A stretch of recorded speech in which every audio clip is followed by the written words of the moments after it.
Mic check 1 2 1 2. So the other day, I did a poll asking which collection should I do an update video for, and it seemed like the majority selected my PlayStation collection. So without wasting any time, here is the update of my 2025 PlayStation 1 collection. And I'm going to break them down into sections. This section is the fighting game section. First up, we have Mortal Kombat Mythologies Sub-Zero, which is an okay fighting game on the PlayStation 1, nothing too crazy. Next up, we have one of my favorites, the Marvel vs. Superheroes fighting game. You can actually play this on the Marvel vs. Capcom collection that recently released for the Switch and the PlayStation 4. Next up, we have Capcom vs. SNK Pro. This will be available in the Capcom Fighting Collection. I think there's another one that's supposed to be coming out at the end of this year that's going to have the SNK games and Project Justice. But this is my original copy for the PlayStation 1. Next up, we have Wu-Tang Shaolin Style. I recently talked about this game. If you like games like Def Jam Vendetta, Fight for New York, you will like this game. It's kind of like a wrestling street fighting kind of game. It's pretty cool. Next up, we have one that a lot of people, I don't see this game often. This is Star Gladiator. So if you are a fan of Plasma Sword, I think Plasma Sword is like the successor to Star Gladiator. That is Hayato for those of you who play Marvel vs. Capcom. Star Gladiator has a different cover. This is actually the Fighter's Edge version. For those of you who aren't aware, Capcom, during the PlayStation 1 lifecycle, they had Fighter's Edge versions for all of their like popular games, including like Street Fighter Alpha 3, Star Gladiator, like a bunch of the Street Fighter games. This is the Fighter's Edge version of Star Gladiator on the PlayStation 1. This is one of the more rarer ones, I would say, in terms of fighters. Next up, this is a recent pickup, JoJo's Bizarre Adventure on the PlayStation 1. Very good sound, and this is a pretty cool fighting game. The controls aren't as simple as Street Fighter though, so it takes some getting used to. And lastly, for the fighting games, we have Rival Schools, one of my favorite fighting games of all time. I'm mad that Rival Schools is not going to be on the upcoming Capcom Fighting Collection game, but it is what it is. I'll take Project Justice, that's okay. All right, now we're gonna move on to some RPGs and a couple like odds and ends games that don't necessarily fit into the RPG section. First up is gonna be Intelligent Cube. This is really popular. I remember the Intelligent Cube commercials for the PlayStation 1. This game is very tricky. It's kind of addicting. It's one of those addictive type of puzzle games. Really tough. This is a tough game. It's unforgiving, but a good one to check out. Here's one that I still have it sealed. I haven't had a chance to dive into this one yet, but this is One Piece Mansion. This is a game where you basically run a hotel and like you have to manage the finances and things like that. It's a very unique type of game. I've never seen any other game like this, but One Piece Mansion on the PlayStation 1. This is not rare or expensive by any means. It's like a $30 game, brand new. So those were the odds and ends. Now we're going to get into some RPGs. First up, we have Breath of Fire 4. Very classic RPG. One of the more well-known ones on the PlayStation. One of my favorites. Suikoden 2. Another classic RPG. We have Breath of Fire 3. This is one that I actually started playing a bunch and then just stopped. I don't know why. I know I have the save data on my memory card somewhere, but I got to get back into Breath of Fire 3. The graphics on Breath of Fire 3 and Breath of Fire 4 are really cool. I like the graphics on those. Xenogears, another one that I started playing and stopped. Very, very interesting RPG. The fighting mechanics in this one is very cool. Then we have Lunar 2, Eternal Blue. We have Lunar Complete, the Lunar Silver Star story. 2 games. I played Lunar 2 on the Sega CD a little bit. It was pretty cool. Vanguard Bandits, a very interesting RPG game. Haven't had a chance to dive into this one too much, but Vanguard Bandits is a cool one. Cool little working designs game. Next up, we have Vagrant Story. Graphics on this game suck, but it's a cool one. This is a cooler RPG in terms of the fighting mechanics. I actually do like this one. And then we have Alundra, the original. I think this one, does my copy have the map? I think my copy has, do I have the map in my copy? Let me see, there goes the manual. Yep, I do have the map. So this is very interesting. Yeah, some of these Alundra games, if you do find them out there in the wild, make sure, if you are like a collector, make sure when you pick it up, you pick up the copy that does come with the map. The map is a pretty cool feature in the game. I used to love when they included these little things in these games. Pretty cool one though. It's a Working Designs gem, one that I enjoy. Top-down RPG. All right, so now we're gonna move on from that into more of the like 3D kind of 3D platforming style games, or like 3D action adventure games. First up, we have Spyro Year of the Dragon. Very cool, classic PlayStation 1 game. Everybody knows Spyro. Ape Escape. I would say, like, whenever I see Ape Escape, this is like PlayStation's Super Mario 64. Obviously not near on the level, but the graphics on this game are really good, especially for the PlayStation. I always thought of the 64 as having better graphics than the PlayStation 1. But Ape Escape is definitely got some good graphics for that generation anyway. Muppet Monster Adventure, pretty cool cartoon style platformer. Here goes another one, Kingsley's Adventure, a pretty cool one there. Jersey Devil, horrible graphics, cool game, but the graphics just really suck in this one. No bueno. We have Mega Man Legends. I actually have this on the 64 as well. I mean, it's called Mega Man 64, but same game. Pretty cool game. Mega Man Legends 2. Spider-Man Enter Electro. So it sucks that they didn't come out with Spider-Man 2 on the Dreamcast. It would have been way better. But yeah, Spider-Man 2 Enter Electro only came out on the PlayStation 2, PlayStation 1, if I'm not mistaken. If it came out on any other console, let me know down in the comments. Here we have Threads of Fate. This is technically an RPG, but it's more of like an action RPG, so that's why I have it in this category here, but a pretty cool game nonetheless. Brave Fencer Musashi.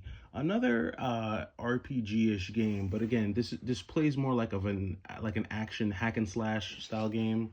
So this one is really cool. Brave Fencer Musashi is definitely one I recommend. Check that one out. Dragon Valor, pretty cool little Namco gem on this one. A little hacking and slashing for you. Here's one I talked about the other day, Gekido. This is a pretty cool 5th generation beat 'em up style game. So if you're into those, check out Gekido. Then we have Rising Zan, hack and slash shoot 'em up style game. Jackie Chan Stuntmaster, pretty awesome little 3D beat 'em up with Jackie Chan's real voice in this one. It's a pretty cool one. Kagero. So this is part 2 in the Deception series, which that series spans, I want to say, from PlayStation 1 all the way through to the PlayStation 4. Some of these Deception games can get pretty darn pricey. Kagero is the only one that I have on the PlayStation 1. I know there's another one, but that's the one that I have. Silent Bomber. I've talked about this game ad nauseum, but dude, you guys gotta play this game. This is like top 3 favorite PlayStation 1 games for me. Silent Bomber, for sure. Sick game. And the original Silent Hill, of course, a little survival horror on that. All right, now we're gonna go to the last category of games, which are my shoot 'em ups. Gotta have the shoot 'em ups on the PlayStation 1. First up, we have Ray Crisis. This is one that you can definitely play on the Switch with the Ray Storm Ray Crisis combo pack. Really cool way to play that game. R-Type Delta. I'm pretty sure this R-Type is still locked to the PlayStation 1. I don't think we ever got a re-release of this one. I don't know if we ever will get a re-release of this one, but this is the best R-Type of all R-Types. Make no mistake.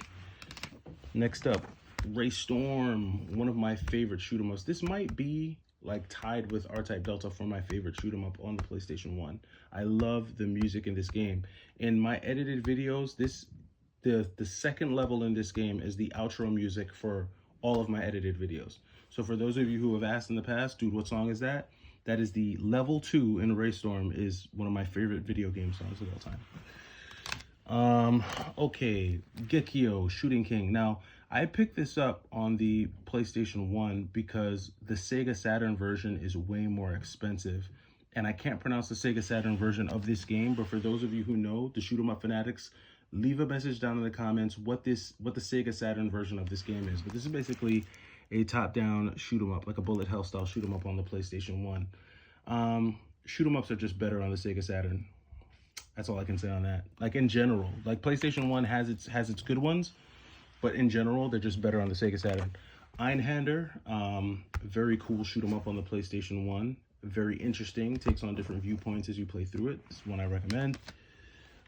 In the Hunt, very cool underwater shoot 'em up style game, very cool. Silhouette Mirage is not necessarily a shoot 'em up. This is kind of like a side-scrolling kind of, it's not a hack and slasher, but it's like a side-scrolling, it's hard to describe this one. This is not a shoot 'em up, but it plays like a side-scrolling kind of platforming style game. Don't ask me to describe the gameplay. It's been a while since I played this one, to be quite honest with you, but Silhouette Mirage is really cool. I have a lot of Working Designs games on the PlayStation 1 because they had some really cool gems, but this is a gem. I would recommend this one if you like that fast-paced action style game. Adventures of Lomax, very cool hand-drawn graphics in this one. That's what initially drew me to this game. Some really beautiful hand-drawn graphics on this game. Very cool game. Of course, Castlevania Symphony of the Night. You gotta have it if you have a PlayStation 1. This has to be in there. This is like the godfather of all games, Metroidvania. This is one half of the infamous Metroidvania genre. If you want to know where the term Metroidvania comes from, it comes from the combination of Super Metroid and Castlevania. An entire genre, entire libraries of games have been built using the level structure and gameplay of these two games. So yeah, these are definitely iconic games, and if you have a PlayStation 1 collection, you gotta have Castlevania Symphony of the Night. A lot of people don't know this, but there was a second Castlevania, a second 2D side-scrolling Castlevania at that, and that is Castlevania Chronicles. Very, very interesting game. Not a lot of people talk about it, but this is definitely one worth checking out on the PlayStation 1. All right, next up we have Punky Skunk. So this is actually a pretty cool 2D sprite-based side-scrolling game.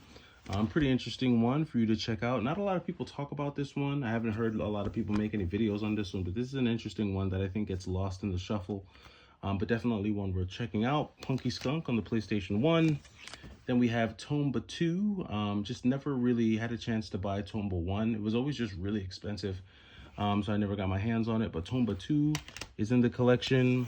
Then you have Skull Monkeys with that lenticular cover there. Look at that eyeball moving there. That's cool. They need to bring that back. They need to bring these types of covers back. But this too is another side scroller on the darker side, but pretty cool nonetheless. Then we have Strider 2, one of my favorite side scrollers on the PlayStation 1. It's a short but fun game, a lot of fast-paced, fast action, but definitely one I would recommend checking out. I'm a huge fan of Strider 2. And I do believe that with this one, it comes with both the bonus disc and the original Strider game. So that's also a ton of fun. Look at that artwork, man. Look how sick Strider looks. That artwork is just beautiful. But yeah, that's Strider 2. And then last but not least, we have Contra, the Contra Adventure. And I think I just talked about this the other day, but this is like a cool little run and gun shooter on the PlayStation 1. Definitely one worth checking out. If you've never had a chance to play it, I recommend you giving it a shot. And that is my full PlayStation 1 collection. I don't have a huge amount of PlayStation 1 games. It's a small but mighty collection. If I had to say what are my favorite PlayStation 1 games, definitely I would have to say Silent Bomber for sure is in that mix. Castlevania Symphony of the Night is also in that mix. So, and so if I had to declare like a top five of all these games, they would probably be these five games right here. Being Rival Schools, definitely one of my favorite fighters of all time. I remember spending a ton of time rather in different arcades just playing this game for sure. So Rival Schools would definitely be in the top five. R-Type Delta and Ray Storm are two of my favorite shoot 'em ups on the platform, on the console. Love these two games. They're a ton of fun. Great music, great action. Love to play them. And then behind that is going to be Silent Bomber and, of course, Castlevania Symphony of the Night. This is my 3D kind of action-adventure game here, and then my 2D side-scroller for sure. Just a lot of blasts. A lot of blast. What am I trying to say? It's a blast. They're a blast. They're a ton of fun. And I highly recommend them. Let me know what you think about the collection. Let me know if there's any games that stand out to you, and I will catch you in the next video. It's the Y2K Collector. Take it easy.